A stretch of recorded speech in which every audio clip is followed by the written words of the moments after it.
আমার গান সুরে ছন্দ কাহারো লাগে যদি মন্দ, আমার গানে সুরে ছন্দ কাহারো লাগে যদি মন্দ, লেগেও যদি যায় দ্বন্দ্ব তবু আমার গান আমার সুর কখনো হবে না বন্ধ, কখনো হবে না বন্ধ। আল্লাহ বিনে কারো ভয় আমার দিলে নাহি হয়, জানি সে তো সত্যের জয় হবেই হবে নিশ্চয়। ভুলো না সেই কথা জেনে শুনেও হয়ে অন্ধ, আমার গানে সুরে ছন্দ কাহারো লাগে যদি মন্দ, আমার গানে সুরে ছন্দ কাহারো লাগে যদি মন্দ, লেগেও যদি যায় দ্বন্দ্ব তবু আমার গান আমার সুর কখনো হবে না বন্ধ, কখনো হবে না বন্ধ। গে যাব সত্যের গান যতদিনে দেহে রবে প্রাণ, এ পথে যদি আসে মরণ আমি সাদরে তা করব বরণ। দিও না যাতনা করো না আমায় গাল মন্দ, আমার গানে সুরে ছন্দ কাহারো লাগে যদি মন্দ, আমার গানে সুরে ছন্দ কাহারো লাগে যদি মন্দ, লেগেও যদি যায় দ্বন্দ্ব তবু আমার গান আমার সুর কখনো হবে না বন্ধ।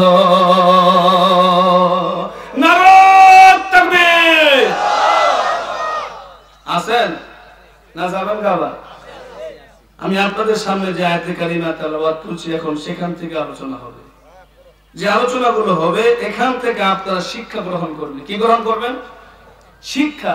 যে কথাগুলো হবে কয়টা শিক্ষা আসতেছে, এই শিক্ষাগুলো আপনাকে বাস্তব জীবনে জীবনের মধ্যে এগুলোকে কোন হিসাবে ব্যবহার করা লাগবে, প্রতিজ্ঞা করা লাগবে। আজকে আলোচনা থেকে যে শিক্ষাগুলো আসবে এই শিক্ষাগুলো আমরা আমাদের জীবনে কাজে লাগাবো ইনশাআল্লাহ। বলেন ইনশাআল্লাহ। বনি ইসরাইলের জামানা, বনি ইসরাইল মুসা আলাইহিস সালামের সময় চাচা আর ভাতিজা, চাচা আর ভাতিজা। চাচার অনেক সম্পদ ছিল, সম্পদের কোনো অভাব নাই, কিন্তু তার সন্তান নেই। কি নাই? সন্তান ছিল না। ভালো করে বোঝার চেষ্টা করবেন। সন্তান নাই, একমাত্র তার ভাতিজা ছিল। এখন ভাতিজা চিন্তা করলো যে আমার চাচা তো অনেক সম্পদের মালিক, যাক এই সম্পদ চাচার কি ভোগ করবে। একদিন এই ভাতিজা চাচাকে রাতের বেলায় হত্যা করছে। কি করছে? আবার বলেন কি করছে? সম্পদের লোভে। আর আমাদের বাংলাদেশে আমরা দেখেছি ক্ষমতার লোভে শুধু একজন নয় শত শত মানুষকে হত্যা করেছে। ঠিক কিনা বলেন? শত শত মানুষকে। যাত্রাবাড়ির ওপেন সাইনবোর্ড থেকে যাত্রাবাড়ি, আমি তো কাছাকাছি থাকি, আমি দেখেছি এগুলো। ওপেন ওপেন গুলি করছে, ওপেন নির্দ্বিধায় হত্যা করতে তাদেরকে। তো ভাতি চাচাকে হত্যা করার পর, রাতের বেলায় হত্যা করার পর আবার সিদ্ধান্ত নিচ্ছে হত্যা করলে কি ঝামেলা টামলা হয়। একই করছে, চাচার এই লাশটারে আরেক গ্রামের মধ্যে যাইয়া এক লোকের বাড়ির সামনে রাখছে। সকালবেলা যখন ঘুম থেকে উঠছে ওটা দেখতেছে লাশ। আর এই ভাতিজাও চিৎকার করে বলতেছে আমার চাচারা কে হত্যা করলো রে, আমার চাচারা কে হত্যা করছে। আর ওদিকে ওরা বলতেছে লাশ কেমনে আসলো। এই লাশ নিয়ে এখন দ্বন্দ্ব শুরু হয়েছে, মারামারি কাটাকাটি শুরু হয়ে গেছে এই লাশ নিয়ে।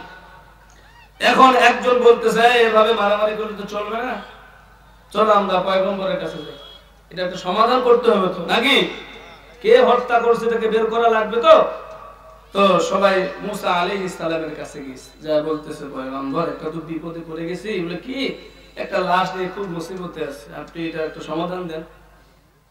মুসা আলাইহিস সালামকে আল্লাহ তাআলা জানাই দিলেন পয়গম্বর তাদেরকে জানায় দাও, তারা যদি এটা সমাধান চায় তাহলে তাদেরকে একটা গাভী জবাই করতে বলো, গাভী জবাই করতে বলো।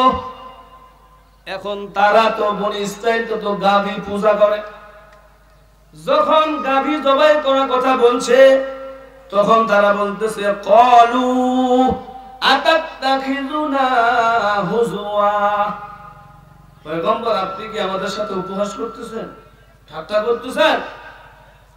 এর কারণ হলো এরা তো গাভীর পূজা করত, গাভীকে মা বলে ডাকতো। কি বলে ডাকতো? আচ্ছা বলুন তো, আমাদের দেশে গাভীকে মা বলে এমন মানুষ আছে না নাই? কথা আছে না নাই? গাভীকে মা বলে। আমি তাদেরকে জিজ্ঞেস করতে চাই, আপনার বাবা কই? যদি গাভী আপনার মা হয় তে বাবা কেনা, ঠিক কিনা? বাবা তো থাকতেই। আমি মনে করি বাবা হলো বানর।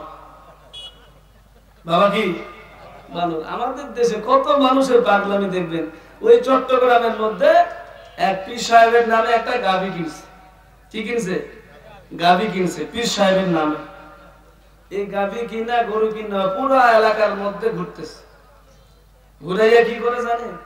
একখানে গরু আটকাইয়া ওই গাভীর মধ্যে যে পায়ের মধ্যে পানি ঢালে, আর ওই পানিগুলো কেউ খায়, কেউ গোসল করে। বলে পীর সাহেবের নামে যে গরু কিনছে, এই পানি খাইলে এই পানিকে সম্মান করা মানে পীর সাহেবকে সম্মান করা। নাউজুবিল্লাহ বলে। কি আজীব দেশে বাস করি দেখছি দিয়া। ক্বালু আতাত্তাখিযুনা হুজওয়া, আপনি কি আমাদের সাথে উপহাস করতেছেন? মুসা আলাইহিস সালাম বলতেছে ক্বালা আউযু বিল্লাহি আন আকুনা মিনাল জাহিলিন।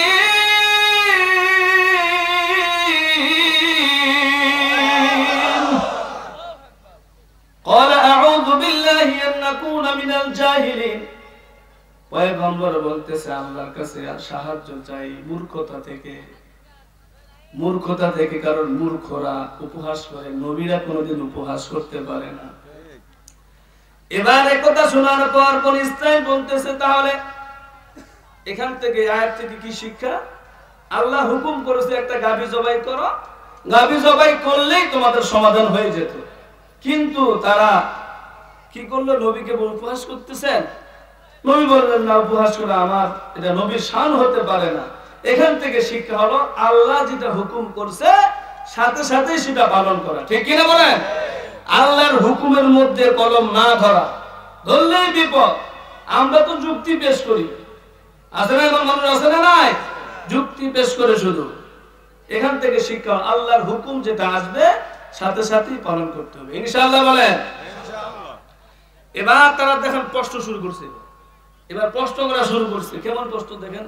গাভী তো জবাই করব, এখন প্রশ্ন করতেছে ক্বালু দু'উ লানা রাব্বাকা ইউবাইয়িন লানা মা হি। পয়গম্বর আপনি আল্লাহর কাছে দোয়া করেন, প্রার্থনা করেন। প্রার্থনা করেন কি প্রার্থনা? যে গাভীটা জবাই করব এটা কেমন হবে, এটার বয়স কেমন হবে? যখন আল্লাহর হুকুম করেছে গাভী জবাই করলে হয়ে যেত, যখন প্রশ্ন করা শুরু করে দিয়েছে এবার একটু কঠিন করে দিতেছে আল্লাহ। এবার বলতেছে পয়গম্বর আল্লাহর কাছে দোয়া করলেন, আল্লাহ জাতি জানতে চায় যে গাভীটা জবাই করতে বলেছেন এই গাভীটার বয়স কেমন হবে। আল্লাহ তাআলা জানায় দেয় ক্বালা ইন্নাহু ইয়াকুলু ইন্নাহা বাকারাতুন লা ফারিদু ওয়ালা বিক। পয়গম্বর আপনি জানাই দেন, আপনার জাতিকে বলে দেন যে গাভীটা জবাই করা লাগবে এই গাভীটার বয়স বৃদ্ধ হলো হবে না, অল্প বয়সও হলো হবে না। তাহলে কেমন লাগবে? আমানুম বাইনা যালিক, মাঝামাঝি হওয়া লাগবে, মধ্যম বয়সী হওয়া লাগবে। কঠিন করে দিতেছি ফাফআলু মা তু'মারুন। বলতেছে এবার যেহেতু সমাধান পাইলে তাহলে জবাই করো, আল্লাহ যেটা আদেশ করেছে সাথে সাথে পালন করো। না, এটা পালন করবে না। আবার প্রশ্ন শুরু করছে। কি প্রশ্ন? ক্বালু দু'উ লানা রাব্বাকা ইউবাইয়িন লানা মা লাউনুহা। হে পয়গম্বর আল্লাহর কাছে দোয়া করেন যে যে গাভীটা আমরা জবাই করব মা লাউনুহা, এটার কালার কেমন হবে, এটার রং কেমন হবে একটু জানো। এবার পয়গম্বর আল্লাহর কাছে দোয়া করতেছে, আল্লাহ জাতি জানতে চায় গাভীর রং কেমন হবে। আল্লাহ রাব্বুল আলামিন জানাই দেন, ক্বালা ইন্নাহু ইয়াকুলু ইন্নাহা বাকারাতুন সাফরা।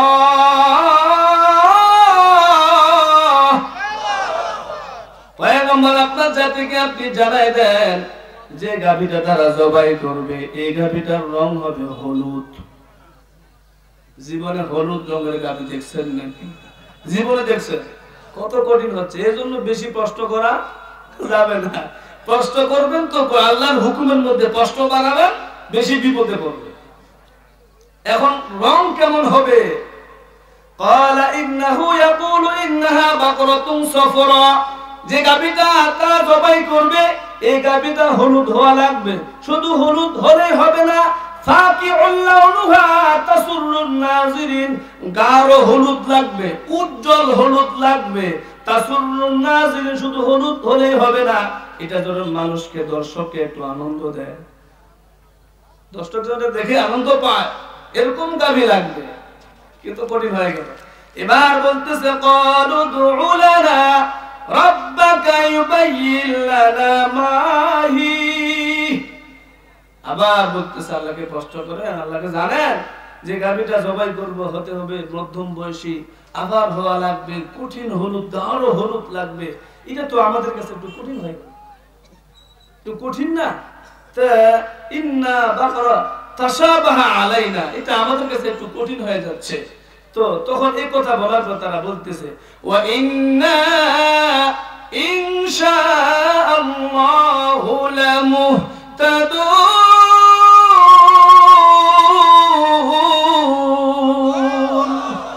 ওয়া ইন্না ইনশাআল্লাহ, যখন ইনশাআল্লাহ বলেছে আল্লাহর সাথে সাথে একটু সহজ করে দিয়েছে। যদি ইনশাআল্লাহ না বলতো, প্রশ্নতে কথায় যাইতো, আল্লাহ মালিকই জানে। এই যে ওয়া ইন্না ইনশাআল্লাহু লামুহতাদুন, যখন ইনশাআল্লাহ বলেছে আল্লাহ একটু সহজ করে দিলেন। কি সহজ করে দিলেন? ক্বালা ইন্নাহু ইয়াকুলু ইন্নাহা বাকরাতুন লা যালুলুন তুসিরুল আরদা ওয়া লা তাসকিল হারস। এমন গাভী জবাই করা লাগবে, এটা চাষের ক্ষেত্রে ব্যবহার হয় নাই, পানি ক্ষেতের ক্ষেত্রেও ব্যবহার হয় নাই। কেমন লাগবে? মুসাল্লামাতুল লা শিয়াতা ফিহা, একদম সুস্থ লাগবে। কি লাগবে? সুস্থ গাভী লাগবে। এটা চাষের ক্ষেত্রে ব্যবহার হয় নাই, পানি ক্ষেতের ক্ষেত্রেও ব্যবহার হয় নাই। গোটা গাভীটা কেমন লাগবে? একদম সুস্থ, নিখুঁত লাগবে। এবার তারা বলতেছে, ক্বালুল আনা জিতা বিল হক। পয়গম্বর, এতক্ষণে আপনি সত্য কথা বলছেন, এতক্ষণে আপনি ভালো নির্দেশ দিয়ে এসেছেন, এতক্ষণে। এখন এই কথা বলার পরে বিশাল লম্বা ঘটনা। এখন গাভী খুঁজে লাগবে কি লাগবে না? এখন তো সহজ হয়ে গেছে, গাভী খুঁজতে হবে। এখন গাভী খুঁজবে কোথায়? হলুদ গাভী কই পাইবে? সেই সময় তাফসীরকাররা বলেন ওই সময় একটা গাভী ছিল। আল্লাহু আকবার বলেন। এখন এই গাভী কোথায় আছে? শুনবে কি শুনবেন না? কারা কারা শুনবেন হাত করে? ভাগবেন না থাকবেন? হ্যাঁ, ভাগবেন ইনশাআল্লাহ বলেন। এখন আমরা গাভী খুঁজতে বের হই নাকি? এখন গাভী খুঁজতে, গাভীর রংটা কেমন? হ্যাঁ, গাঢ় হলুদ, শুধু গাঢ় হলুদ, উজ্জ্বল হলুদ লাগবে। এখন গাভী খুঁজতে যাই নাকি? এর আগে একটু জিকির করি, লা ইলাহা ইল্লাল্লাহ, লা ইলাহা ইল্লাল্লাহ, ইল্লাল্লাহ, লা ইলাহা ইল্লাল্লাহ, লা ইলাহা ইল্লাল্লাহ, লা ইলাহা ইল্লাল্লাহ। তুমি কাউকে বানাইলা খলিলুল্লাহ, কাউকে বানাইলা কালিমুল্লাহ, কাউকে বানাইলা খলিলুল্লাহ, কাউকে বানাইলা কালিমুল্লাহ। প্রিয় নবীকে বানাইলা তুমি, প্রিয় নবীকে বানাইলা তুমি, তোমার প্রিয় হাবিবুল্লাহ লা ইলাহা ইল্লাল্লাহ আর লা ইলাহা ইল্লাল্লাহ লা ইলাহা ইল্লাল্লাহ লা ইলাহা জয়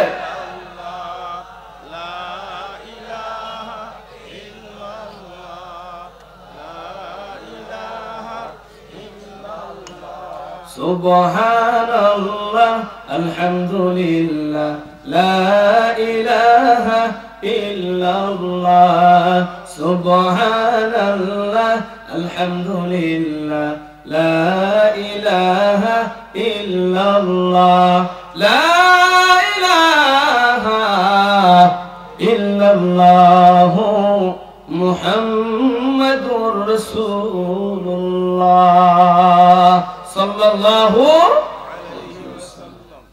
এবার গাভী খুঁজতে যাই, চলেন। পয়গম্বর এলাকা থেকে আরেক অঞ্চলে গাভীটা আছে। একজন আল্লাহর ওলি মানুষ, তার একটা গাভী ছিল। এই গাভীটা প্রতি বছর বাছুর দিত, বাচ্চা দিত। প্রতি বছর এই গাভীটা বাচ্চা দিত। আল্লাহর ওলি প্রতি বছর যে গাভীটা বাচ্চা দিত, এই বছরে যে বাচ্চাটা দিয়েছে, এই বাচ্চাটা তিনি সিদ্ধান্ত নিয়েছে বড় হওয়ার পরে এটা আল্লাহর জন্য ছেড়ে দিবে। আল্লাহর জন্য জঙ্গলের মধ্যে ছেড়ে দিবেন, আল্লাহর নামে ছেড়ে দিবেন। আল্লাহর ওলি এই বাচ্চা দুনিয়াতে আসার পর এই বাচ্চাটা তাওয়াক্কালতু আলাল্লাহ, আল্লাহর নামে পাহাড়ি অঞ্চলে পাহাড়ির মধ্যে জঙ্গলের মধ্যে গাভীটা ছেড়ে দিলেন আর বললেন এটা আল্লাহর হাতে দিয়ে দিলাম। এই জঙ্গলে পাঠিয়ে দেওয়ার পর আল্লাহর ওলি কিছুদিন পরে অসুস্থ হয়ে গেল। বিবিকে ডাক দিয়ে বলতেছে, বিবি মনে হয় আর দুনিয়াতে বাঁচব না, এমন অসুস্থ হয়ে গেছে, দুনিয়াতে আর বাঁচবে না। বলতেছে আমার সন্তান, একমাত্র সন্তান, আমার কলিজার টুকরা তোমার কাছে রেখে গেলাম, কিছুই দিতে পারলাম না।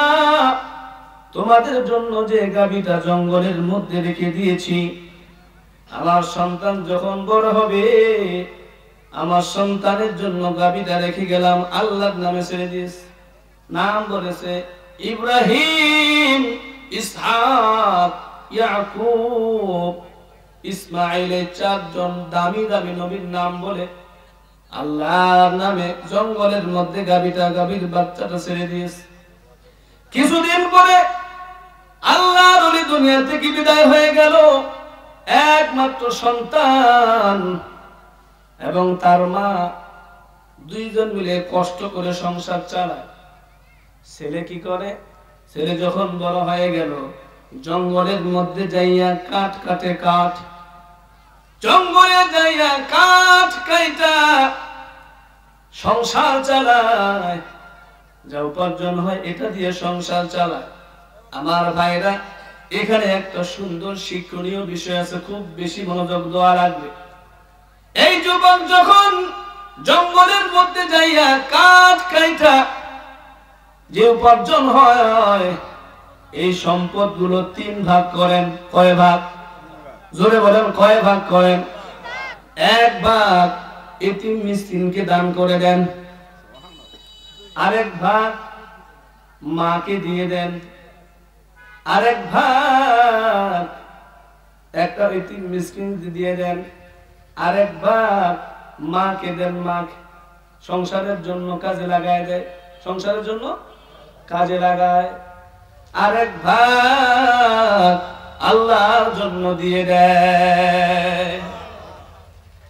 3 ভাগ করেন। আমাদের যে ইনকাম আমরা করি, অনেকের মা বাবা বুড়ো হয়ে গেছে, বুড়ো হওয়ার কারণে কোন সন্তান ওই বৃদ্ধ বাবাকে কোনোদিন টাকা পয়সা দেয় না। আছে না এমন যুবক? যুবক, কান লাগাইয়া শুন, আজকে তুমি বড় হয়ে গেছো, তোমার বাবা তোমাকে ছোট্ট থেকে কষ্ট করে করে তোমাকে বড় করেছে, আজকে তোমার বাবার ইনকাম নাই, তোমার বাবার ইনকাম নাই, তোমার বাবা যদি মন চায় তারপরে এক কাপ চা খাইতে পারে না। এ যুবক, কান লাগাইয়া শুন, যা ইনকাম করো ওই ইনকাম থেকে বাবার হাতে কিছু দিও, মার হাতে কিছু তুলে দিও। আজকে বাবা ইনকাম করতে পারে না, বিকাল বেলায় বাজারে যায় চা খাইতে যায়, কিন্তু টাকা না থাকার কারণে চা খাইতে পারে না, মুখটা শুকাইয়া বাড়ির দিকে রওনা দেয়। খুব মানুষ আছে না নাই? এ যুবক, মাকে কিছু হাদিয়া দিবা, বাবাকে কিছু টাকা দিবা। এই যে টাকা তুমি দিলা, তোমার বাবার তো মন চায় মসজিদে 10টা টাকা দেওয়ার জন্য, কি বলে ঠিক কি না? কত বাবার মন চায় মসজিদে কিছু দান করবে, সবাই দান করে, কিন্তু সে দান করতে পারে, তার কাছে টাকা পয়সা নেই। এ সন্তান, তুমি যদি তোমার বাবাকে প্রতি মাসে মাসে কিছু টাকা দাও, ওই টাকা দিয়ে তোমার বাবা চা খাইতেও পারবে, মসজিদে সম্মানের সাথেও দান করতেও পারবে, ঠিক কিনা বলে? আমার ভাইরা, এই যুবক আল্লাহ রাস্তায় দান করে দেয়, সংসারের জন্য কাজে লাগায়, ইতিম মিসকিনকে দিয়ে দেয়। আমার ভাইরা এইভাবেই তার সম্পদ গুলো ব্যয় করে। যখন রাত হয়ে যায়, এই রাতকে আবার 3 ভাগে ভাগ করে। রাতকে কয় ভাগে? রাতকে আবার 3 ভাগে ভাগ করে। 1 ভাগ রাত মায়ের সেবা করে, আরেক ভাগ রাত আল্লাহর কদমে সেজদায় পড়ে থাকে, আল্লাহর কদমে সেজদায় পড়ে থাকে। আরেক ভাগ, 1 ভাগ হলো আল্লাহর জন্য দিয়ে দেয়, মার খেদমত করে। আরেক ভাগ রাতে একটু ঘুমায়। কয়টা হইছে? 1 ভাগ মায়ের সেবা করে, একটু ঘুমায়। আরেক ভাগ রাতে উঠে আল্লাহর কদমে সেজদায় পড়ে থাকে। এ মুসলমান যুবক, পঞ্চগড়ের মুসলমান, 3 ভাগ করা লাগবে, মা বাবার খেদমত করা লাগবে, ঠিক কিনা বলেন? সন্তানদেরকে বলবো, সন্তান বাবাকে সম্পদ মনে করো। যার বাবা নাই সে বুঝে বাবার কত প্রয়োজন, যার মা নাই সে বুঝে মার কত প্রয়োজন। এই যে আমাকে দেখতেছেন, কত আর বয়স হয়েছে, বাবাকে দেখি নাই, 2.5 থেকে 3 বছর বয়স। মা বলেছিল তোর বাবা দুনিয়া থেকে চলে গেছে। 2016 সালে ডিসেম্বরের 19 তারিখ আমার মা দুনিয়া থেকে বিদায় হয়ে যায়। আমার একটা বড় ভাই ছিল, আমার বড় ভাই দেখতে ছোট, বয়সে বড়। মা মারা যাওয়ার পরে 2 মাস পরে ভাইটাও দুনিয়া থেকে চলে গেল। এই দুনিয়ার মধ্যে একা হয়ে গেলাম, এমন একা হয়ে গেলাম। এখন বুঝি বাবার কত প্রয়োজন, মার কত প্রয়োজন। এজন্য মাকে সম্পদ মনে করো, বাবাকে সম্পদ মনে করো। আমি জানি পিতা মাতা হলো একটা সন্তানের জন্য বট গাছের মতো, সারাক্ষণ ছায়া দিতেই থাকে। এ যুবক, আজকে তুমি 25 বছর 30 বছর সংসার চালাইয়া হাঁপায় গেছো, আর পারো না। কিন্তু বাবা যদি বেঁচে থাকে, সন্তানকে ডাকতে বলে, বাবা চিন্তা করিস না, তোর বাবা এখনো বেঁচে আছে, ঠিক কিনা বলে? চিন্তা করিস না, তোর বাবা এখনো বেঁচে আছে, আশ্বাস দেয়। এই জন্য বাবাকে সম্পদ মনে করো। 2টা হাত তুলে দেখান তো, যাদের যাদের বাবা নাই হাত তুলেন তো। বাবার কথা মনে পড়ে না? একটু কি মনে পড়ে না বাবা এই কবরের মধ্যে কিভাবে আছে? বাবা তুমি কেমন আছো ছোট মাটির ঘরে, তোমার কথা হৃদয় মাঝে পড়ছে বারে বারে। বাবা তুমি কেমন আছো ছোট মাটির ঘরে, তোমার কথা হৃদয় মাঝে পড়ছে বারে বারে। বাবা গো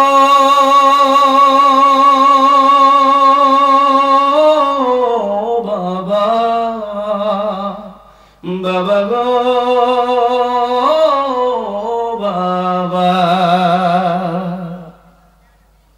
কত আদর কত স্নেহ তোমার কাছে পেলাম সব কিছু হারিয়ে আজকে নিঃস্ব হয়ে গেলাম।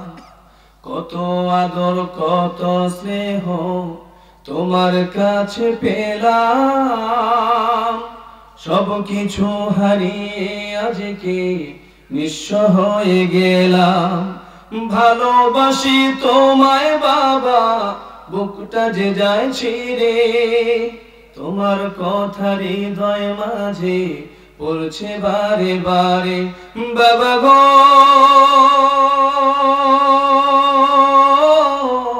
বাবা,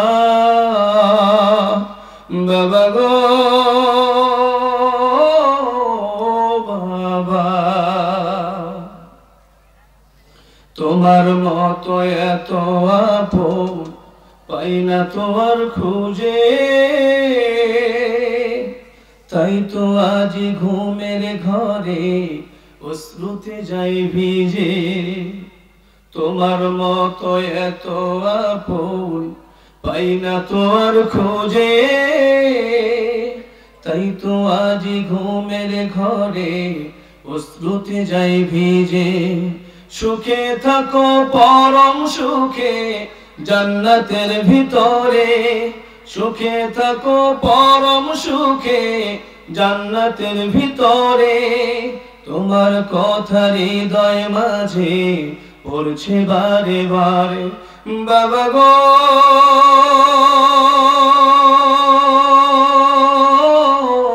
বাবা, বাবা গো বাবা, বাবা তুমি কেমন আছো ছোট মাটির ঘরে, তোমার কথা হৃদয় মাঝে পড়ছে বারে বারে। বাবা গো বাবা, বাবা গো বাবা। মা বাবার খেদমত লাগবে কি লাগবে না?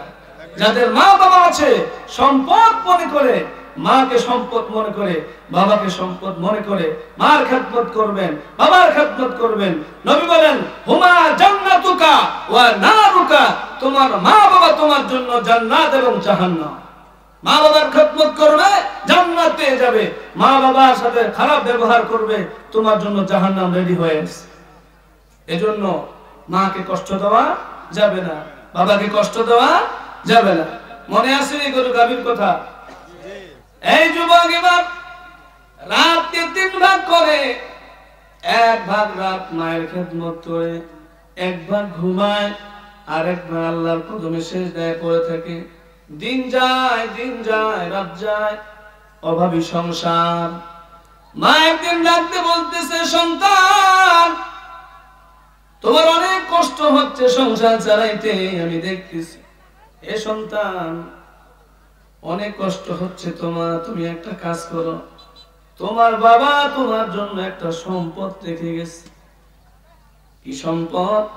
বলে আজকে তুমি ওই পাহাড়ের কাছে একটা জঙ্গল আছে, ওই জঙ্গলের মধ্যে যাইয়া তুমি ডাক দিবা, ওগো ইব্রাহিমের আল্লাহ, ইসমাইলের আল্লাহ, ইসহাক ইয়াকুবের আল্লাহ।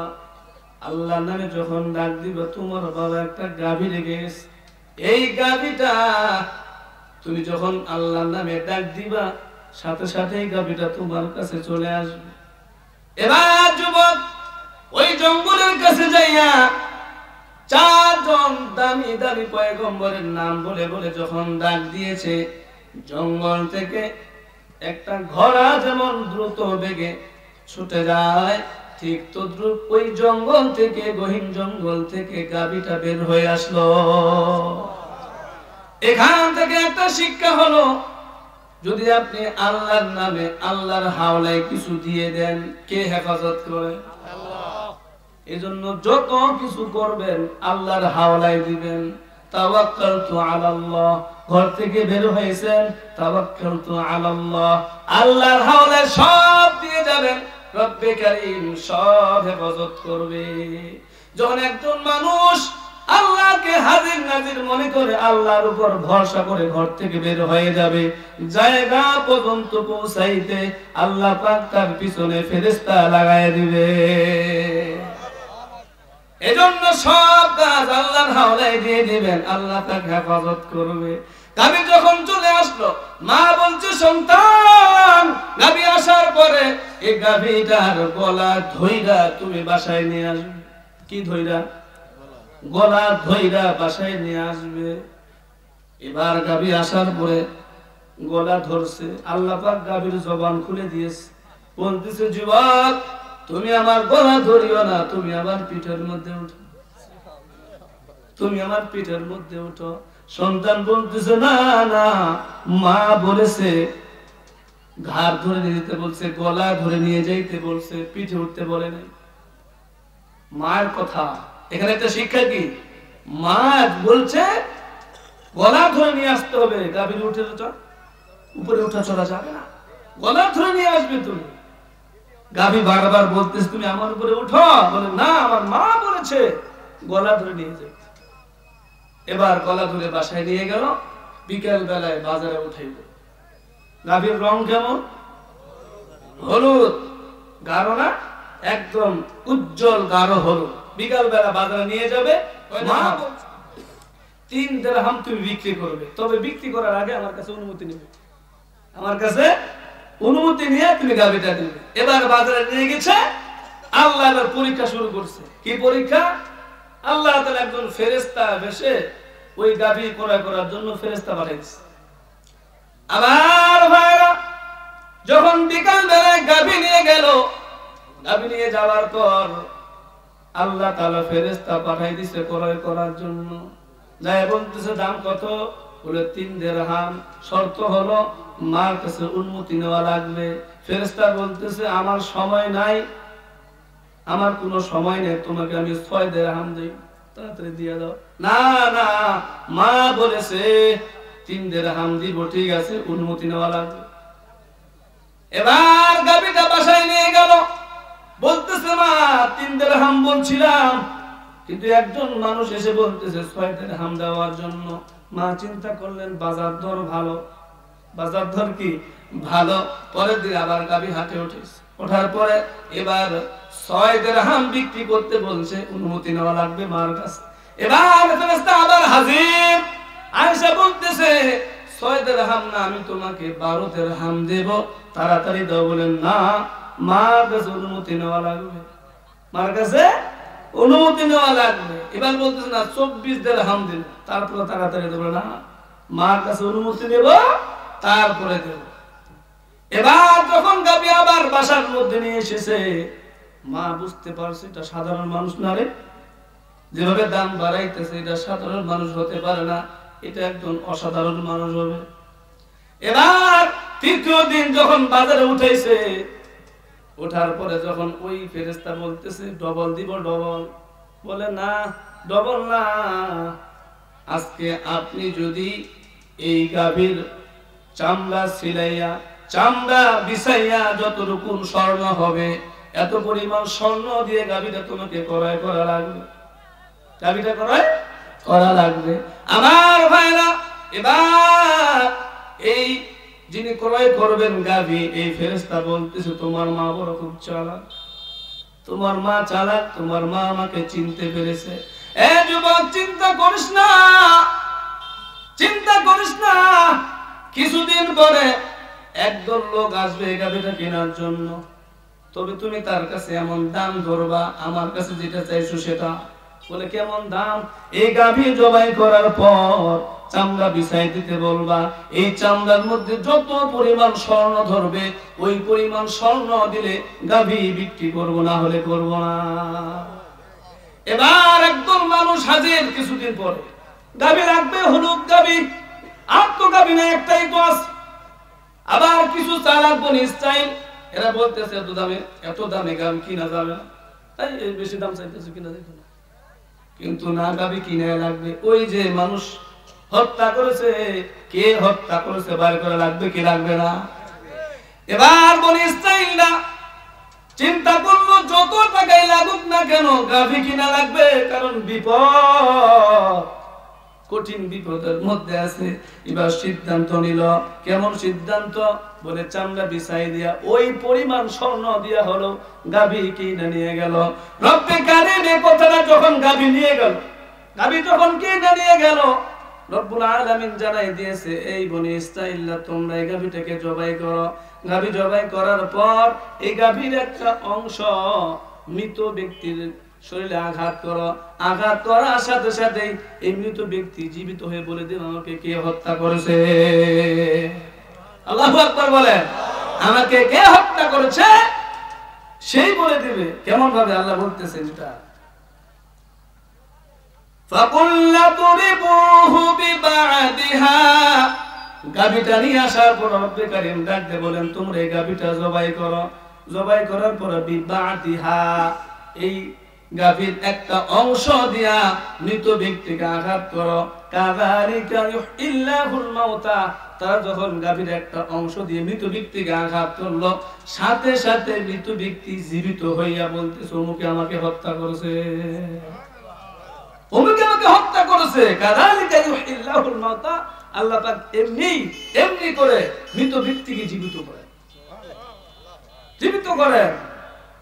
এরপরে বলতেছে ওয়াইরিকুম আয়াতিহি লাআল্লাকুম তাকিলুন, এই যে আল্লাহ পাকের আয়াত নিদর্শন, তোমরা যে নিদর্শন দেখাইলো, তোমরা তখন এটা যারা বুঝবা তারা বুঝবান, তারা এটা পালন করবে। ভাইরা আমার, এতক্ষণ যে কথাগুলো বললাম, যে শিক্ষাগুলোর কথা বললাম, এক নাম্বার শিক্ষা বলছি আল্লাহর হুকুম আসার সাথে সাথে পালন করা লাগবে। দুই নাম্বার বেশি কষ্ট করা যাবে না, যুক্তি দেখানো যাবে না। তিন নাম্বার হলো মা বাবার খেদমত করা লাগবে, মার কথা শোনা লাগবে।